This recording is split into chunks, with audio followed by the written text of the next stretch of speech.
예루살렘에는 베데스다라고 불리우는 큰 못이 하나 있었습니다. 어떤 특정한 때에 그 못의 물이 움직였습니다. 그런데 사람들은 주님의 천사가 내려와서 물을 움직이며 물이 움직인 후에 제일 먼저 물속에 들어가는 사람은 어떤 병에 걸렸든지 낫는다고 믿었습니다. 많은 사람들이 병을 고치고자 그곳에 왔습니다. 그러나 그들 중에 대부분은 실망하였습니다.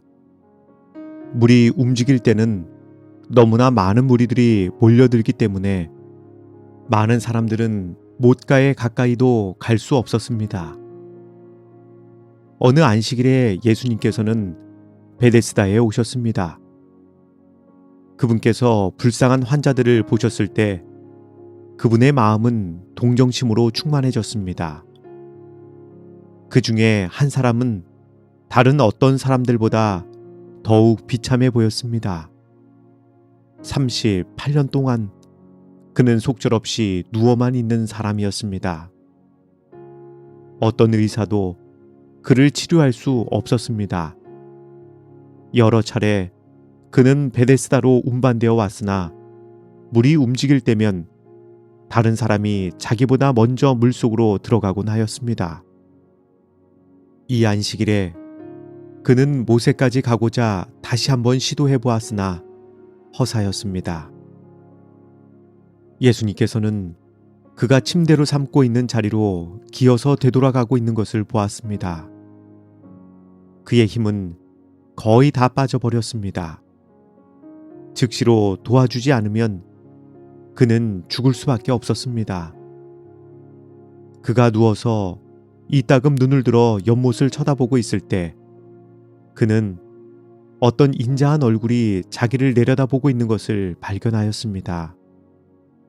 그리고 그는 내가 낫고자 하느냐는 음성을 들었습니다. 그 사람은 슬픈 표정으로 주여, 물이 동할 때에 나를 못에 넣어줄 사람이 없어 내가 가는 동안에 다른 사람이 먼저 내려가나이다고 대답하였습니다. 그는 자기 곁에 계신 분이 자기 한 사람뿐만 아니라 그분께로 가는 모든 사람을 고쳐주실 수 있다는 사실을 알지 못하였습니다. 그리스도께서는 그에게 일어나 내 자리를 들고 걸어가라고 말씀하셨습니다. 그 사람은 즉시 그 명령에 순종하게 되었습니다. 그러자 그에게는 힘이 생겼습니다. 그는 발로 일어섰으며 자기의 힘으로 서고 걸을 수 있다는 것을 발견하였습니다. 그것은 얼마나 놀라운 기쁨이었을까요? 그는 자리를 가지고 급히 걸어가면서 하나님을 찬양하였습니다. 그는 곧 바리새인들 중에 몇 사람을 만나서 자기가 받은 놀라운 치료에 대하여 그들에게 이야기하였습니다. 그들은 그 이야기를 기뻐하지 않는 것처럼 보였습니다. 오히려 그들은 안식일의 자리를 가지고 간다고 해서 그를 책망하였습니다. 그러자 그 사람은 그들에게 나를 낫게 한 그가 자리를 들고 걸어가라 하였더라고 말했습니다. 그러자 그들은 그 이상 그 사람을 공박하지 않고 그에게 안식일에 자리를 가지고 걸어가라고 말한 사람을 비난하였습니다. 그때 예수님께서 머무셨던 예루살렘에는 학식이 많은 랍비들이 많이 살고 있었습니다. 여기에서 그들은 사람들에게 안식일에 관한 그들의 그릇된 이론들을 가르쳤습니다. 많은 사람들이 성전에 예배 드리러 왔기 때문에 랍비들의 교훈은 사방으로 멀리까지 퍼졌습니다. 그리스도께서는 그와 같은 거짓 이론들을 고쳐주시고자 원하였습니다.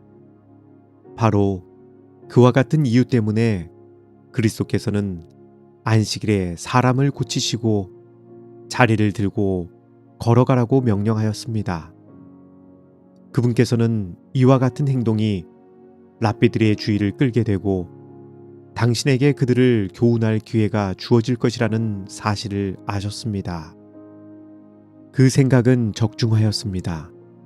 바리새인들은 그리스도를 사내들인 회의, 곧 유대인의 최고의 회의에 소환하여 안식일을 범한 데 대한 책임을 추궁하였습니다. 구주께서는 당신의 행동이 안식일에 관한 율법과 일치되는 일이었다고 주장하셨습니다.